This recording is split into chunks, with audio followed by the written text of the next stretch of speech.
아가페 성가대의 복된 찬양, 영광의 새 노래 대단히 고맙습니다. 이른 아침에 쉽지 않으실 텐데 귀한 찬양 불러주셔서 하나님께서 아마 굉장히 기쁘시게 받으셨으리라 믿습니다. 오늘 부임 예배 드린다 그러면서 고민이 많았습니다. 메르스 때문에 혹시 한 분도 안 오시면 어떡하나. 네, 메르스의 공포에도 불구하고 주님을 예배하는 결단을 하신 여러분 모두에게 주님의 돌보심과 평안이 함께 하시기를 기도드리겠습니다. 인사 한번 나누실까요? 메르스야 물러가라. 뭐라시죠? 메르스야 물러가라. 네.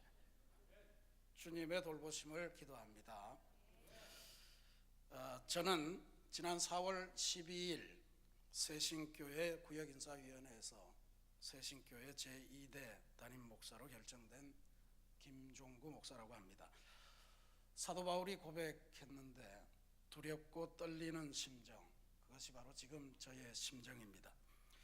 설교를 시작하기 전에 한 가지 여러분과 약속드리는 것은 우리 주님께서 핏값으로 세우신 이 교회를 하나님의 말씀에 따라서 지난 37년 동안 온 인생을 충성과 헌신으로 목회를 해오신 우리 김종수 목사님, 그리고 강춘실 사모님의 목회 유지를 잘 받들고 또 여러 성도님들의 성교 의지를 잘 받들어서 하나님께서 보여주시는 꿈과 비전을 쫓아서 새신교회의 다음 발걸음을 묵묵히 걸어가겠다라고 하는 사실입니다.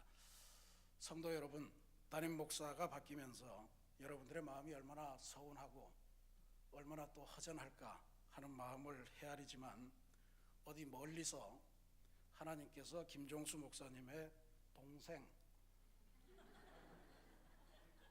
김종구라는 사람을 이대 목사로 보내셨다고 생각하시고 잘 봐주시기 부탁드립니다. 저 또한 부족한 종이지만 하나님의 말씀을 쫓아서 또 여러분과 잘 협력해서 하나님께서 세우신 이 아름다운 교회를 더욱 아름답게 키워가도록 그렇게 기도하며 애쓰겠습니다. 메르스 하면서 온 나라가 공포 분위기에 휩싸여 있습니다. 그래서 아무리 병에 걸려도 절대로 병원에는 가지 말라 하는 당부를 우리 스스로 해야 되는 이 안타까운 지경에 처했습니다. 그런 와중에서 우리나라의 지도자들은 이걸 도대체 어떻게 처리하는가 하는 것에 따라서 또 나라가 갈라지는 것 같아서 대단히 안타깝습니다. 근데 저는 지난 한 주간 동안 이 메르스를 바라보면서 또 한 사건을 보면서 이 위기를 이기는 하나의 비결 같은 걸 깨달았습니다. 메르스로 온 국민이 마음을 끓이고 있는 가운데 한 명의 야구 스타가 온 국민의 마음을 위로하고 또 집중시키는 그러한 역할을 해내었습니다. 바로 이승엽이라고 하는 선수이고요. 지난 6월 3일 한국 프로야구 사상 최초로 400홈런을 기록한 쾌거를 이루었습니다. 도대체 그 400번째 홈런이 언제 터질까, 어느 경기에서 터질까 하는 것을 모든 야구 팬들이 학수고대했습니다. 그가 300홈런을 기록했을 때 그 볼을 주운 사람, 그 사람이 1억 2천만 원을 벌었다고 그래요. 그러니까 이 400번째 홈런 공은 무시무시 비싸겠죠 앞으로. 그 감독님 말씀은 최소한 10억은 될 거다 이랬더니 거기에 온 동네 사람들이 나와서 매미채를 들고 뭐 그걸 잡느라고 아주 난리도 아니었어요. 동영상을 준비하려다가 처음부터 경박을 떠는 것 같아서 오늘 자제합니다만, 이 400홈런을 이승엽 선수도 굉장히 바랐을 테고 팬들도 굉장히 바랐는데 이 400홈런의 희생자가 되기 싫은 사람들은 이것을 바라지 않았던 것 같아요. 상대 팀들, 특별히 투수들은 내가 그 희생양이 되기가 싫다라고 하는 마음을 간절하게 가졌을 것 같습니다. 그래서 고의사고로 그를 걸러내기도 하고 그래서 비난도 받고 했는데 6월 3일 롯데 자이언츠와의 시합에서 이승엽 선수가 구승민이라고 하는 투수와 대결하면서 결국 400홈런을 기록했습니다.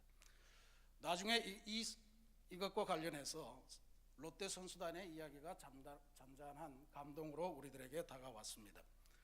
롯데 구단의 감독과 선수들이 모여서 이야기하기를 우리는 절대로 이승엽 선수를 피하지 말고 정정당당하게 승부하고, 만약에 우리하고 경기하다가 이승엽 선수가 400홈런을 치면 우리는 기꺼이 축하를 해주도록 하자, 이런 결의를 했다는 거예요. 그런데 그 선수단 안에서 한 선수는 만약에 이승엽 선수가 그 경기에서 400홈런을 치면 자기는 상대편 선수이지만 이승엽에게 하이파이브를 할 수 있도록 감독님이 허가를 해달라. 그리고 감독님은 그걸 승인했답니다. 이승엽 선수도 나중에 롯데 선수들을 향해서 대단한 감사의 인사를 전했습니다. 특별히 자신과 정면 승부를 해준 구승민 투수가 400번째 홈런의 희생양, 비운의 투수, 이런 오명을 쓰지 않도록 팬들에게 신신당부하는 관심도 잊지 않았습니다. 아름다운 승부, 아름다운 감사, 아름다운 위로가 함께했던 대단한 사건이었습니다. 메르스의 공포 한복판을 지나가고 있는 우리 모두에게 메르스, 아니 인생에 그보다 더한 공포가 오더라도 그것을 이길 수 있는 위대한 비결 하나를 우리에게 알려준 사건입니다. 피하지 말고 숨기지 말고 모두가 협력해서 스포츠 본연의 정신에 입각했기에 이 땅의 프로야구의 위대한 금자탑 하나를 세우게 된 것입니다.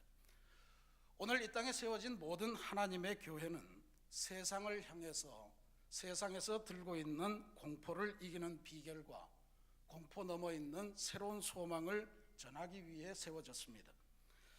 세상을 공포로부터 새롭게 하고 세상을 이기심으로부터 새롭게 하는 것, 그리고 이렇게 저렇게 하나님의 말씀과 예수 그리스도의 사랑으로 세상을 새롭게 하는 것, 그것이 바로 교회의 존재 목적입니다. 그렇게 보면 세상을 새롭게 하는 사람들, 그래서 많이 듣던 말씀이죠. 세상을 새롭게 하는 사람들, 새신교회야말로 이 세상에서 참된 교회이고 새신교회가 아니면 참교회가 아니다 라고 하는 깨달음을 갖게 됩니다.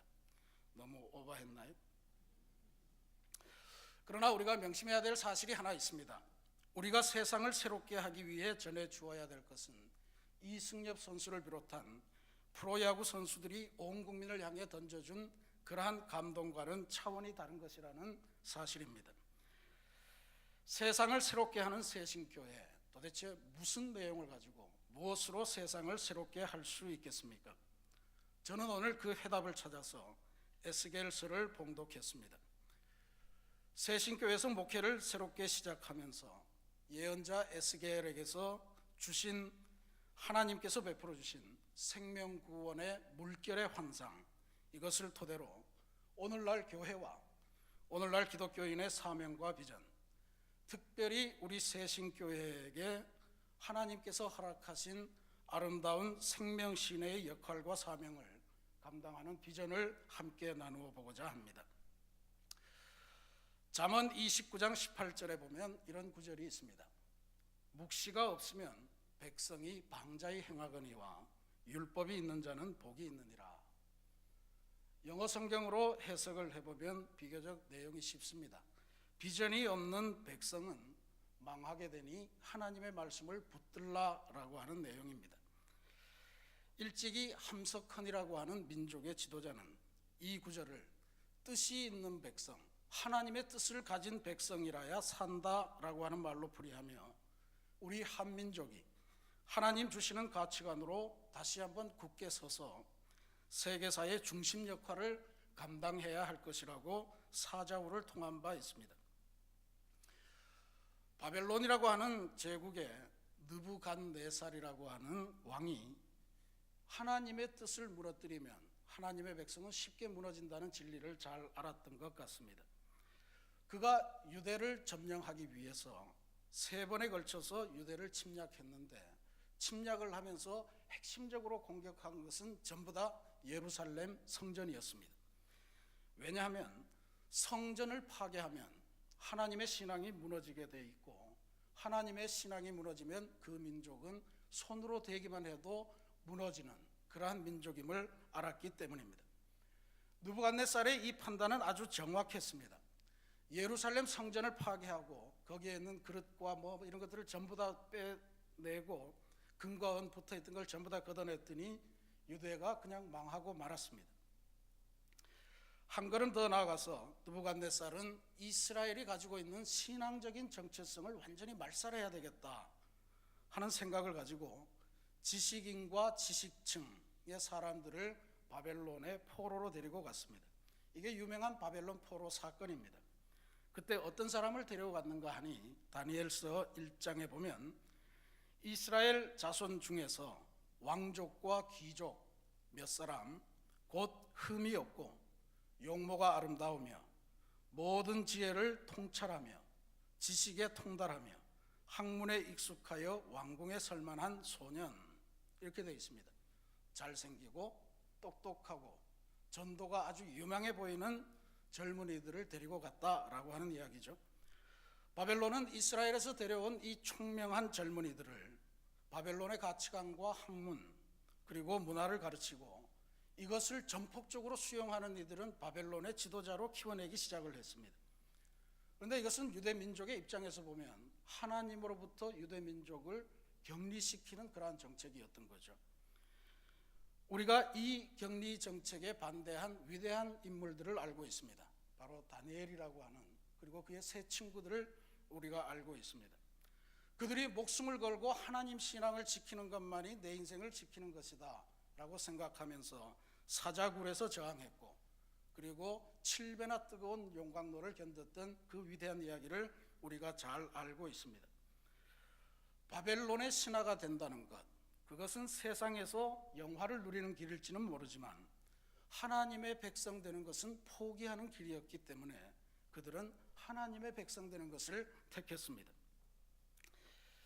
유대에서 온 모든 유학생들에게 심각한 도전이었을 거예요. 아마 일본의 강점기에 우리 조선의 젊은이들이 가졌던 방황과 혼란을 상상하면 다니엘과 그의 친구들처럼 그의 친구들이 느꼈던 그 애환을 읽을 수 있으리라 여겨집니다. 우리 선배들 중에서도 다니엘과 친구들처럼 민족의 독립을 위해서 내가 정신만은 얼마는 빼앗기지 말아야지 하면서 노력했던 사람들이 있는 반면에 이 풍진 세상을 만났으니 너의 희망이 무엇이냐? 부귀와 영화를 누리면 이 몸이 족하겠느냐? 이 노래 부르며 한탄 속에, 절망 속에 주색 잡기에 엄벙덤벙대며 자포자기하는 젊은이들이 얼마나 많았겠습니까? 강대국의 무력, 문화 앞에서 하나님 신앙이 무너지고 복음이 변질되고 흐려지는 그 엄청난 세월을 살아갈 수밖에 없었던 것, 이것이 포로기의 이스라엘 민족의 현실이었습니다. 오늘 우리가 봉독한 에스겔 이 선지자가 하나님으로부터 이 말씀을 받는 그 상황이 바로 이렇게 처절한 절망, 하나님 신앙이 변질되고 흐려지고 파괴되는 시대적 상황 속에서 하나님의 말씀, 하나님의 환상을 받은 것입니다. 에스겔서를 전체적으로 읽어보면요, 두 가지 큰 환상이 나타납니다. 하나는 에스겔서 37장에 나타나는 골짜기에 수많이 널브러져 있는 마른 뼈들이 살아나서 큰 군대를 이루는 환상이고요.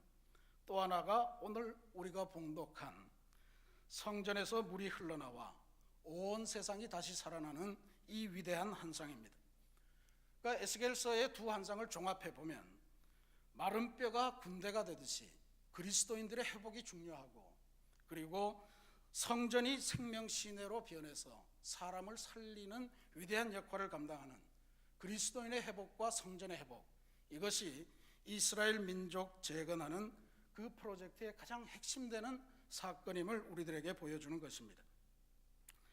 오늘 말씀을 보면 처음에 물은 성전 문지방 밑에서 흘러나왔다 그랬습니다. 그렇게 흘러나온 물이 성전 제단을 감아 돌다가 동문 거쳐서 북문으로 흘러나가는데 물의 양이 점점 많아졌다고 그랬습니다. 처음에는 발목에 차다가 그 다음에는 무릎을 적시고 허리에 잠겼다가 나중에는 헤엄치지 않으면 사람으로서는 건널 수 없는 강이 되어서 흘러갑니다. 그렇게 성전에서 흘러나온 그 물이 세상을 덮으면서 바다로 흘러가서는 죽은 바다를 살려내고 바닷속의 물고기와 생물과 바다 주변에 있는 모든 산과 나무들, 풀들, 이 모든 것들을 다 살려내는 역할을 합니다.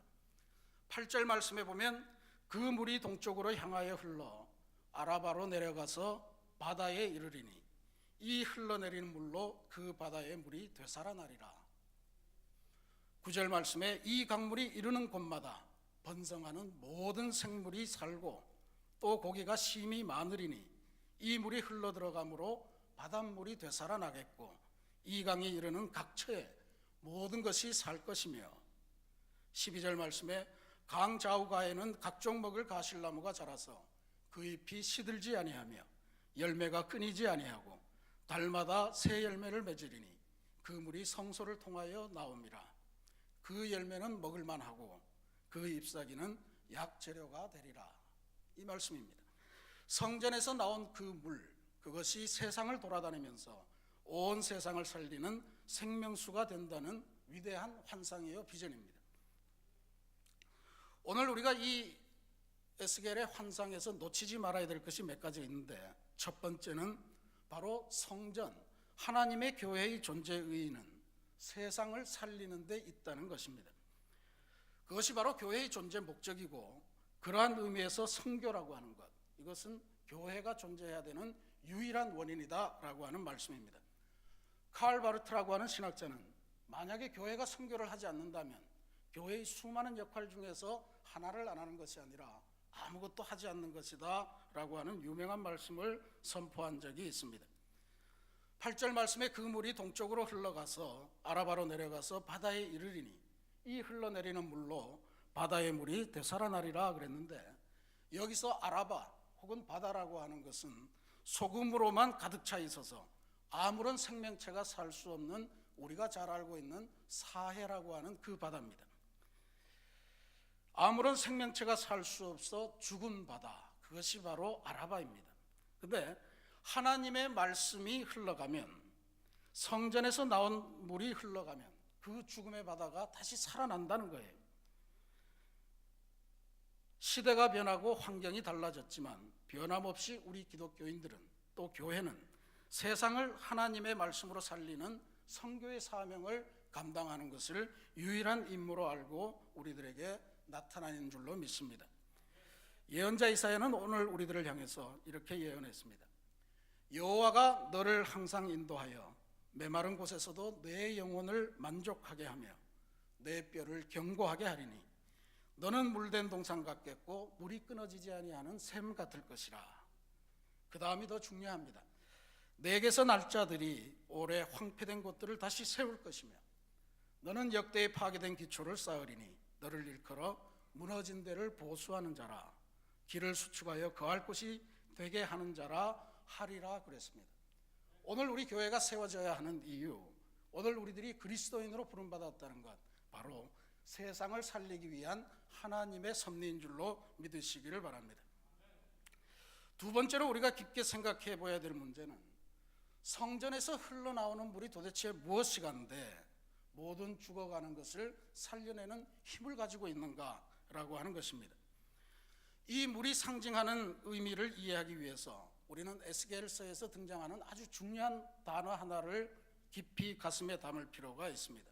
그게 바로 새 영, 새로운 영이라고 하는 뜻입니다. 이 새 영, 이 단어는 에스겔에게 보여주신 하나님의 환상을 이해하는 아주 중요한 열쇠 역할을 합니다. 내가 그들에게 한 마음을 주고 그 속에 새 영을 주며 그 몸에서 돌 같은 마음을 제거하고 살처럼 부드러운 마음을 주어 내 율례를 따르며 내 규례를 지켜 행하게 하리니 새 영을 너희 속에 두고 새 마음을 너희에게 주되 너희 육신에서 굳은 마음을 제거하고 부드러운 마음을 줄 것이며 그랬습니다. 이 새 영은 다시 말하면 무너진 역사를 새롭게 세우고 돌아갔던 타락한 죄인을 하나님에게로 되돌이켜 세울 수 있는 핵심적인 능력, 예수 그리스도를 의미하는 것입니다. 마른 뼈가 사람으로 변화될 때요, 아주 중요한 핵심적인 사건은 새 영이 마른 뼈에게 들어갔다는 거예요. 오늘 본문의 환상에서 등장하는 물에도 새 영의 역사가 스며들어 있습니다. 새 영을 머금은 물이 성전에서 문지방 밑에서 흘러나오다가 성전 제단을 휘감아 돌고 그 다음에 저쪽을 향해서 쭉 나가다가 동문 북문을 향해서 세상으로 나아갔다 그랬죠. 여러분, 질문 하나 하겠습니다. 대답을 하실지는 모르겠지만, 성전 문지방을 넘나들고 제단 앞으로 나아왔다가 새 영을 머금고서 저 출입문을 향해서 나가는 게 도대체 뭘까요? 그거이 뭘까요? 성전문을 향해서 들어왔다가 제단 앞에서 여러 가지 일을 하시다가 다시 저 출입문을 향해서 나가는 것, 이 물의 정체가 도대체 뭐겠냐는 것입니다. 이건 바로 이 자리에 앉아 계시는 여러 성도님들을 의미하는 거예요. 여러 성도님들이 이 제단 안에 들어와서 예수 그리스도의 새 영을 안고 저 출입문을 벗어져 나가서 세상으로 나가는 순간에 세상을 살리는 위대한 하나님의 도구가 된다는 말씀입니다. 성전에서 흘러나오는 세상을 살리는 물, 그것은 바로 성전 문지방을 넘나들며 제단 앞으로 나와서 제단 앞에서 하나님의 말씀을 듣고 하나님께 기도하고 하나님께 찬양 올리고 그래서 은혜를 받고 성전문을 통해서 세상으로 나아가는 세영, 예수 그리스도의 비전에 사로잡힌 오늘 우리들, 이 평신도들이 바로 에스겔이 보았던 그 위대한 환상의 성전에서 흘러나가는 물이었다라고 하는 것입니다. 예수님을 만나지 못해 말라 죽은 것 같이 황폐했던 마른 뼈와 같은 인생들이 예수님의 새영, 예수님을 머금은 그 물줄기와 더불어서 활기 넘치는 새로운 인생으로 거듭나게 될 줄로 믿습니다.